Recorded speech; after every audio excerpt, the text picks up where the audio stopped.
Welcome to Stuff and Whiskey. I'm Josh. And I'm Erin. And today we're talking about how you can get your significant other or your friends into whiskey.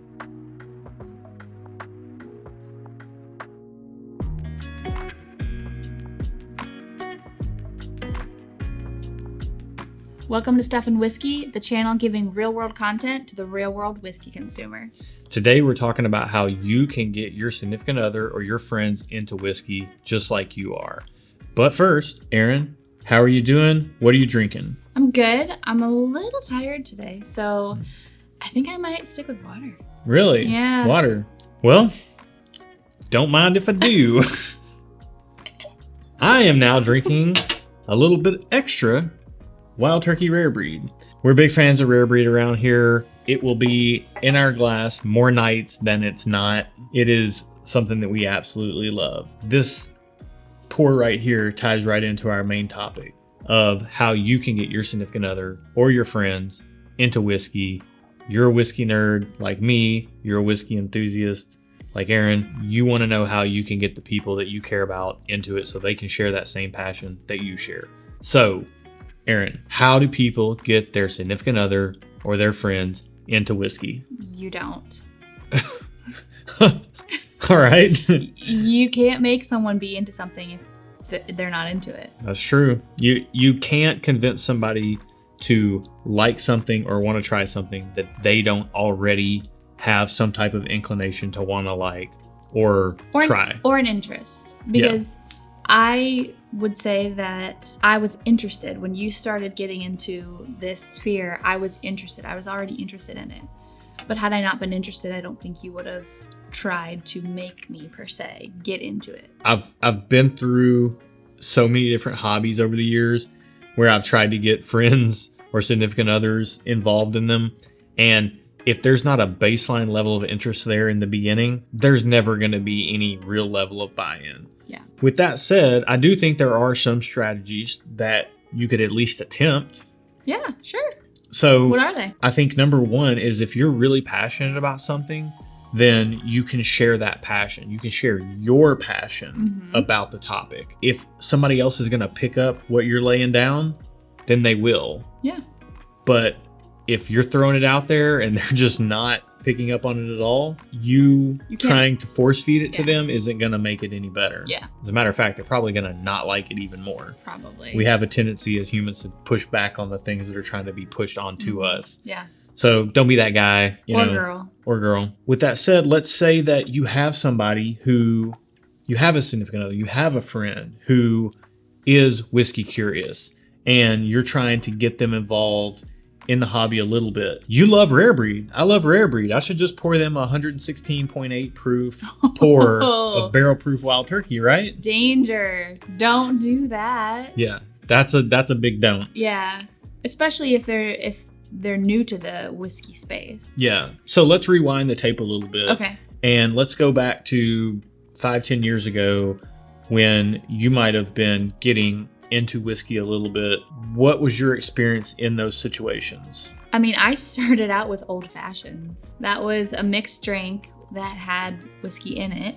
Yeah. Usually bourbon, sometimes rye, but almost always bourbon. Yeah. And that was primarily what I drank most of the time when I would go out. I didn't really keep any at home. Yeah, and so it was more of a going out thing, and it was always a mixed drink. So yeah, and then I dated someone who was into Irish whiskey, and so I was exposed to that, and he would put a ice cube in it, and it kind of opened it up a little bit, and the more I had it, the more I was like, oh, this is pretty good. So it was kind of like a slow transition. It wasn't like anyone forced it on me.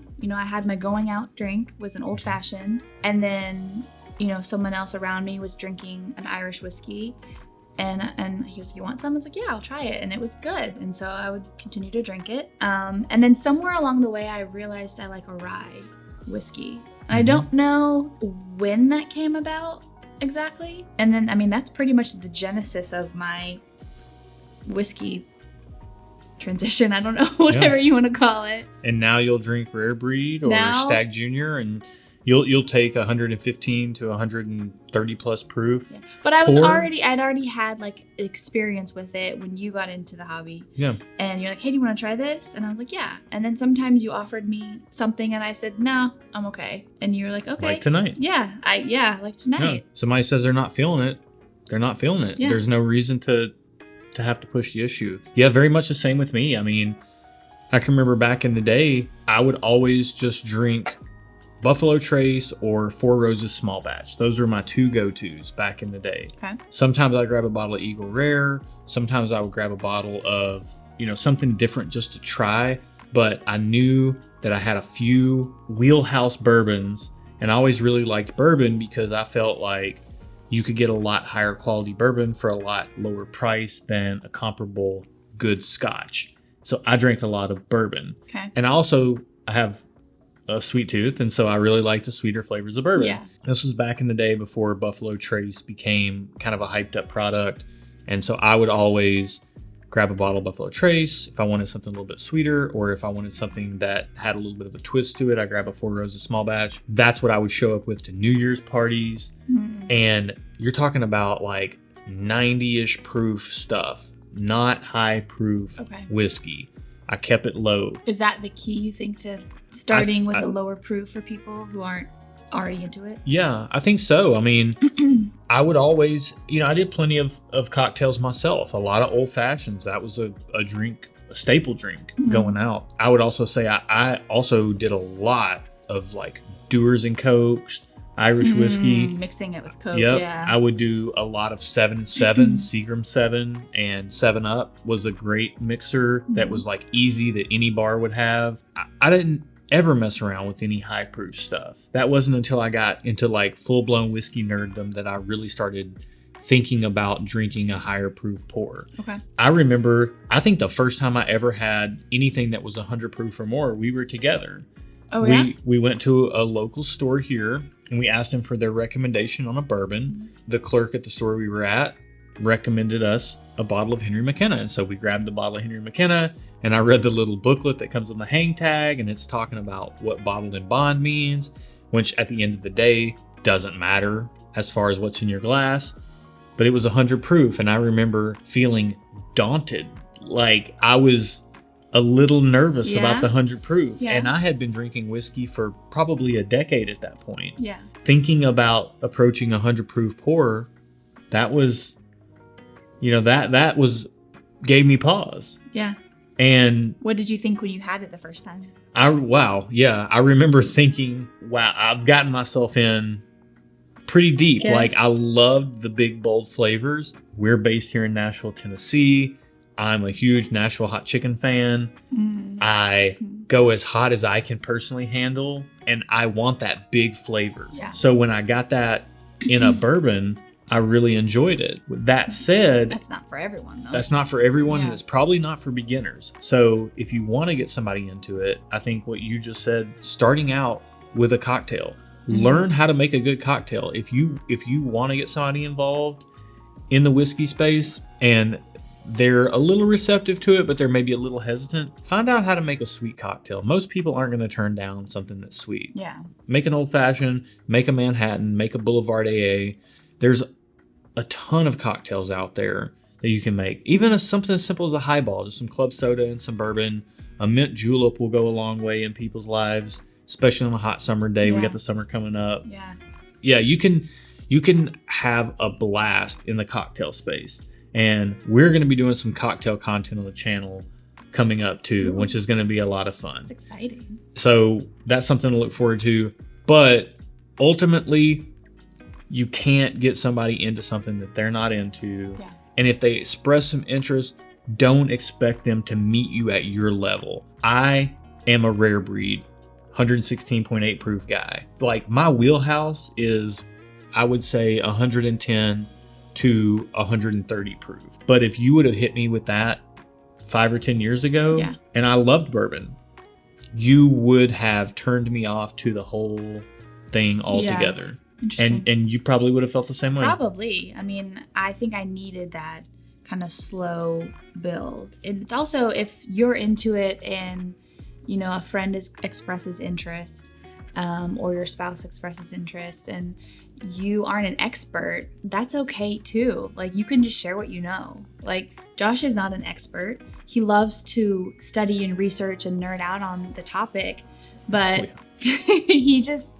share what you know at whatever level that you know it. I don't expect you to be an expert in it. I ask you questions because I'm genuinely interested in hearing what you know, but I know you don't know everything. And I think, so just be authentic in what you know when you're sharing your love of the hobby with others. And I'll go even so far as to make this really practical. If you want to find out if someone who is curious about the whiskey space, they're expressing some interest and you want to see what they really like, I would recommend just picking up something in each space that's relatively low price but high quality. Try to keep the proof down. You can pick up a bottle of Basil Hayden it's like an 80 proof bourbon. It is kind of costly. It does have a very nice packaging around it. Mm-hmm. That's a possibility. Bullet bourbon, Bullet Rye is a really good choice. You're a big fan of Bullet Rye. I like Bullet Rye, yeah. If you can find some Sazerac Rye, it's 90 proof. That's a pretty approachable rye. You know, there's things in the Scotch world that you can find. Or before you even invest in a bottle, just go out to any local bar, any local restaurant, take a look at their list, order yourself a cocktail, have somebody, you don't even have to learn how to make it. Go to a nice place, order a cocktail. You can just show up for the cocktail only. You don't even have to eat there. Go home and eat SpaghettiOs if you want to, for all we care. But go out, get yourself a good pour of something. Have an expert, a real pro bartender make you something good. Let them taste that. Even if they don't want to order it themselves, let them taste your drink. That can start to spark a little bit of curiosity. Yeah. And before you know it, they're drinking rare breed. Yeah. I think that's a great way also, if you wanted to get a friend or a significant other into it, go out with them and ask the bartender. I think a lot of times, especially if it's at like one of your kind of niche bars, they're experts. I had an experience where I wanted to order a certain drink, but it was, I think it was a gin only bar, or they didn't have bourbon. And so he made me brandy only. It was a brandy only bar. Yeah. You know what I'm talking about. Yep. And so I said, so I normally drink old fashions. I don't know what else I like. What can you make me? And he made me the most amazing drink, like, because they're experts. They're scientists, basically. Yep. So that's a really good way to have an experience with someone that could be really fun for both of you, and maybe get them into the hobby that way, and also enjoy the company. Yeah. And because of that, now you know you like brandy-based cocktails. Yeah. And brandy brace cocktails. That as well. Whatever that is. Whatever that is. You like them both. I do. So yeah, that's it for this week, guys. Yeah. Let's get into other stuff. Other stuff is on me this week. Yep, your turn. One thing that the last year has taught me, not being able to go out to our favorite restaurants, not being able to go out and get as many good cocktails and good pours as we've been able to get. Yeah. It's really forced me to rethink my strategy in the food game. Yes. Because I like to drink things that are delicious. I like to eat things that are delicious. Mm-hmm. I've pushed forward in the space of cultivating the home bar, which has led to this channel. Yeah. And I've pushed forward in the space of cooking more as well. Let me just say, if that's not your typical thing, I get it. I was there at one point in time. Just a year ago.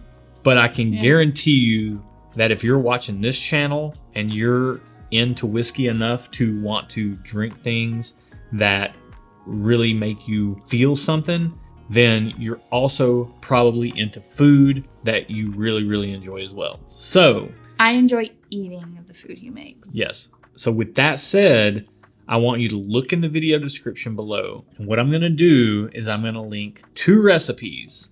And I want you to try one of the 2 depending on who you are, what you like. We're pushing into the warmer months, so chili might be something that you might not want to venture into. Are you going to? But chili's good year round. So I'm going to link a chili recipe. It's good. But what we just had tonight is a spaghetti bolognese. Yes. Let me tell you guys, Let me tell you guys. I thought I was Rico Suave back in the day. Whoever that is, that's so far removed from my generation. Yeah. I don't even know who Rico Suave is. But whoever he is, I know what that means. Yeah. And I used to think that I was just really doing something special when I would make a spaghetti dish for someone. Girlfriend. And I would take some canned spaghetti sauce and I'd dump it in and I'd shake some spices in there. You put some spices in it. Yeah, to mix it up a little bit so it didn't taste like ragu. Yeah. And I just thought I was doing it. Throw some Texas toast in the oven. Some frozen Texas toast. Boy, I was really, I have to say, though, that frozen Texas toast is really good. Okay, that's fair. Real cooking isn't that much more difficult. And I would highly suggest that if you really want to knock somebody's socks off, look, if you want to get your spouse involved in whiskey, your significant other involved in whiskey, your friends involved in whiskey, find ways to get involved in what they might want to be interested in as well. So that's good too. Throw in some stuff in a pot. That's it. That's all you got to do. Yeah. You literally just throw the ingredients in the pot. You follow the recipe. Even if you mess it up, it's not going to be that bad. Especially the spaghetti bolognese, or if you got a crock pot, you do the chili recipe. Yeah. These are foolproof, no-brainers, and people will go back for seconds, for thirds. They'll eat leftovers. They'll love it. The chili is amazing.